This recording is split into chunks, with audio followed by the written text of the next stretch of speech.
Hey, check this out. Homemade cranberry sauce. If you've never done this, you really should. It's too easy. You're going to get your multi-purpose pot. You're going to add a cup of water, a cup of sugar using our prep bowls.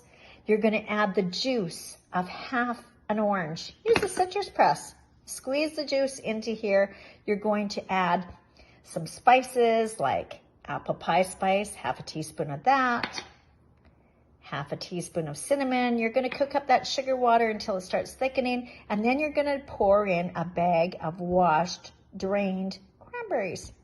Cook it on the stove until the cranberries start to break apart or pop, and cook it till it gets to a consistency you like. I actually like it when I have some whole cranberries that are sort of soft, but if you would sooner have jelly, just push them against the side and squish them. This is an amazing cranberry sauce, guys. You will never buy store-bought cranberry sauce ever again. Check it out.